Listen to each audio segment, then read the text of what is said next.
Hello সবাইকে welcome করছি জমজমাট একটা রেসিপিতে। আজকের রেসিপি হচ্ছে রটি, মানে রং চা যেটাকে বলে, কিন্তু এখানে অনেক ধরনের ফিউশন ইউজ করছে। আজকে চায়ের জন্মই হচ্ছে আফসানা আক্তার বিথি, আমার খুদে কলিগ। তো ও প্রথমে বলে দিবে যে এই প্রসেসিং অলরেডি শুরু হয়ে গেছে। দেখুন এখানে কি হচ্ছে, প্রথমে বলো। পানি ফুটছে, পানির সাথে কি আছে? পানিটা কিছুক্ষণ বয়েল করে নিয়ে তার মধ্যে হচ্ছে আদা কুচি দিয়েছি, তারপর পুদিনা পাতা আর একটু মালটার খোসা। এটা একটু সেদ্ধ হলে তারপরে হচ্ছে আমি ডেকোরেশনের জন্য রেখেছি মালটা স্লাইস, পুদিনা পাতা, যেটা আমার মেইন ইনগ্রিডিয়েন্ট। আমার এই চার নাম হচ্ছে মালটা ফিউশন চা। তো এটা হচ্ছে আমার মালটার জুস। তারপর এটাতে আমি মালটার জুসে কি আর কিছু অ্যাড করা হয়েছে? না, আর কিছু অ্যাড করি না। র একদম র। আর এটা হচ্ছে মানে পিওর মধু, এটা যশোর থেকে আনা, মানে খাঁটি মধু নিয়ে এসেছি। আর এটা হচ্ছে কাজীর অর্গানিক টি। এটা আপনারা জানেন বাংলাদেশের একমাত্র অর্গানিক ব্র্যান্ড যেটা বিদেশে রপ্তানি হয়। এটা না, এটা থেকে আমি একটু জাস্ট দুইটা এলাচ ইউজ করবে পরে, সেটা যাতে এলাচের গন্ধটা যাতে অতিরিক্ত না হয়, জাস্ট একটু এসেন্স পাওয়া যায় সেজন্য। খেলেন এবং সবাই খুব ভালো ভালো চা করেছে। তা আমি মনে করলাম যে একটু ডিফারেন্ট করি, আর দুধ চা দুই বেলা খাওয়া তো আসলে হেলদি না। তাই ভাবলাম যে একটা হেলদি অর্গানিক মানে চা করি, যেটাতে আমি কোনো অ্যাডেড সুগারও রাখছি না। তা আপনাদের ভালো লাগবে কিনা জানি না, সেটাই ভালো। ওকে, জমজমাট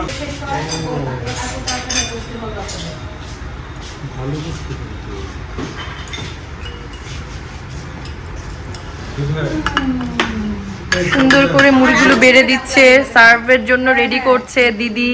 তারপর দিদিকে ভিডিও করতে ভুলছে না সঞ্জীব দা।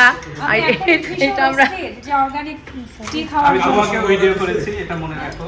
হ্যাঁ, কালকে দাদা তো ভিডিও করেছে। আর এই যে আমাদের মালেকা সারারা এই মুড়িটাকে ভালো মতো মাখিয়েছে মালেকা সারারা। এখন দুটো এলাচ আমি এই পানিতে দিয়ে দিচ্ছি। হ্যাঁ, আর এলাচ সবসময় একটু ফাটিয়ে দিলেই ভালো। ওকে, দেয়া শেষ। আবার ঢাকনাটা দিয়ে দিলাম। হ্যালো। আর এই যে কাপগুলো যেগুলো খালি ছিল দেখালাম, ওখানে হচ্ছে মালটার জুস দেয়া হলো, আর একটু করে 1 চামচ পরিমাণ মধু দেয়া হচ্ছে। প্রয়োজনে যাদের একটু মিষ্টি বেশি দরকার, পরবর্তীতে মধুটা আর একটু অ্যাড করতে পারবে। কি পরিমাণ চা পাতা দিব? 2 চামচ। 2 চামচ দরকার নেই মনে হচ্ছে।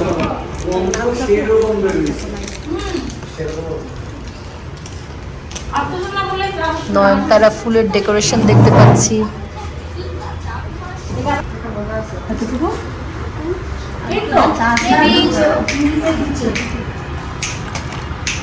কালারটা খুব সুন্দর এসেছে, একেবারে মনের মাধুরী মিশানো যেটাকে বলে, আনলিমিটেড চা যেটাকে বলে। এই মজার রেসিপির চা সবাই খাবে, সবার জন্য।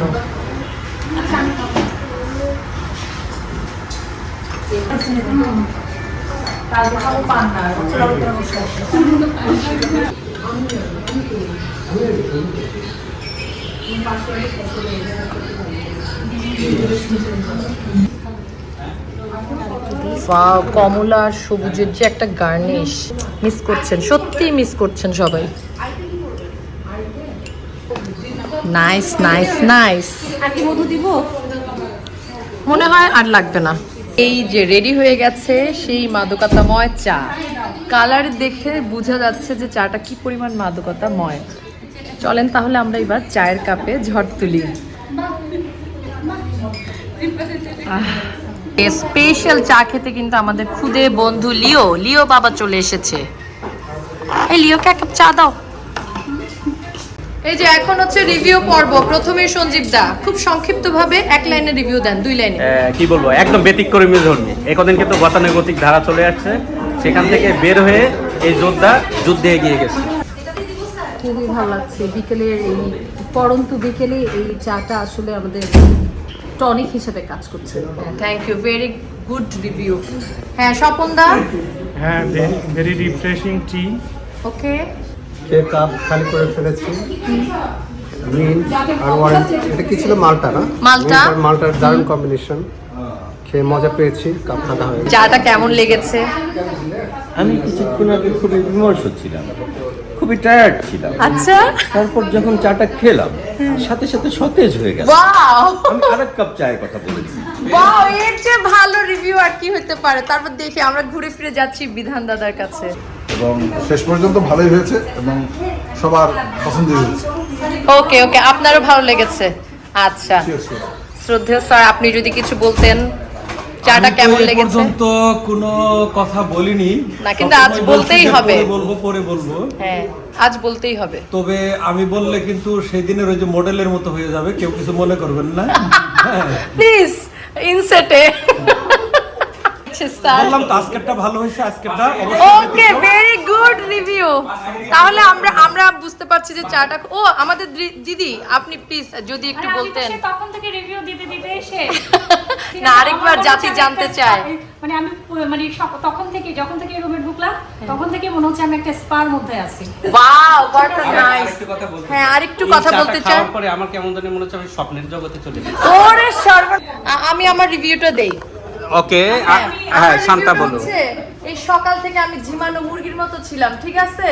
মানে কেমন কেমন জানি লাগছিল, মুরগির মতোই লাগছিল। মুরগির মতোই লাগছিল, কিন্তু এখন আমি মুরগি থেকে মানুষ হয়ে গেছি চাটা খেয়ে। অনেক রিফ্রেশিং টি। চাটা হচ্ছে আমার পারিবারিক চা বলা চলে, যদিও মালটা চা রেগুলার করা হয় না। এটা আমার বাবার যখন রিকোয়ারমেন্টস থাকে, সে খুব পছন্দ করে, তখন করে দিই। তো এটা আমার হচ্ছে বাড়িতে পারিবারিক বিকেলবেলা আমার দাদা দাদি এসে চাটা খেয়ে। আচ্ছা, পারিবারিকভাবে এই চাটা অনেক পছন্দ করে, আর ওর ব্যক্তিগতভাবে ওর চা বানিয়েও অনেক ভালো লেগেছে, আমাদেরকেও ভালো আর লেগেছে। আমি এই জন্য এই চাটা সবাই আপনাদের এই ব্লগটা কেমন লাগলো আমাকে অবশ্যই জানাবেন। আর আমার Shanta's cooking and travelling Facebook page আর YouTube channel Shanta Barua Sunny subscribe করেন, লাইক করেন, শেয়ার করেন।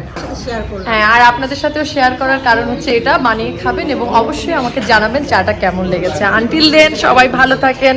Bye bye.